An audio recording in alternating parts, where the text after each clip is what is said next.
ಭೀಮ್ ಧ್ವನಿ ನ್ಯೂಸ್ಗೆ ಸ್ವಾಗತ. ಜಿಲ್ಲೆಯಲ್ಲಿ ವ್ಯಾಪಕ ಅಕ್ರಮ ಮರಳು ಗಣಿಗಾರಿಕೆ, ಲೋಕಾಯುಕ್ತರಿಂದ ಸುಮೋಟೋ ಪ್ರಕರಣ ದಾಖಲು, 24 ಕಡೆ ಭರ್ಜರಿ ದಾಳಿ. ಬಾಗಲಕೋಟೆ ಜಿಲ್ಲೆಯ ಕೃಷ್ಣಾ ನದಿ ಪಾತ್ರದಲ್ಲಿ ನಿಯಮಗಳನ್ನು ಗಾಳಿಗೆ ತೂರಿ ಯಂತ್ರೋಪಕರಣಗಳ ಮೂಲಕ ವ್ಯಾಪಕವಾಗಿ ನಡೆಯುತ್ತಿದ್ದ ಅಕ್ರಮ ಮರಳು ಗಣಿಗಾರಿಕೆ ದಂಧೆಗೆ ಸಂಬಂಧಿಸಿದಂತೆ ಲೋಕಾಯುಕ್ತವು ಗಂಭೀರ ಕ್ರಮ ಕೈಗೊಂಡಿದೆ.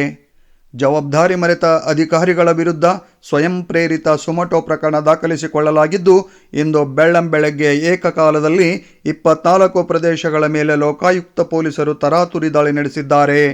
ಅಧಿಕಾರಿಗಳ ವಿರುದ್ಧ ಸುಮೋಟೋ ಪ್ರಕರಣ: ಕೃಷ್ಣಾ ನದಿ ದಂಡೆಯಲ್ಲಿ ಅವಿರತವಾಗಿ ನಡೆಯುತ್ತಿದ್ದ ಅಕ್ರಮ ಮರಳುಗಾರಿಕೆ ಕುರಿತು ಸಾರ್ವಜನಿಕರೇ ಬಂದ ದೂರುಗಳ ಆಧಾರದ ಮೇಲೆ ಬಾಗಲಕೋಟೆಯ ಲೋಕಾಯುಕ್ತ ಪೊಲೀಸ್ ಅಧೀಕ್ಷಕರು ತನಿಖಾ ವರದಿ ಸಲ್ಲಿಸಿದ್ದರು.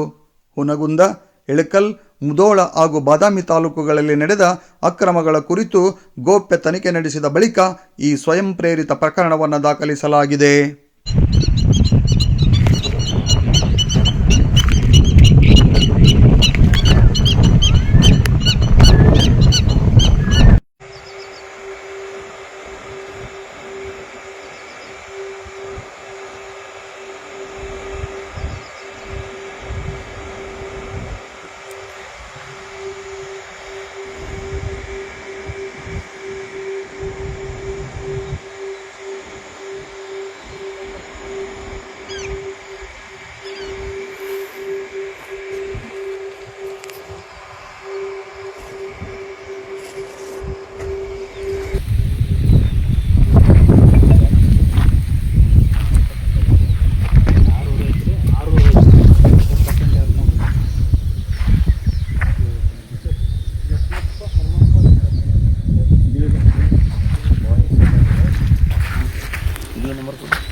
ತೆಂಗಿನ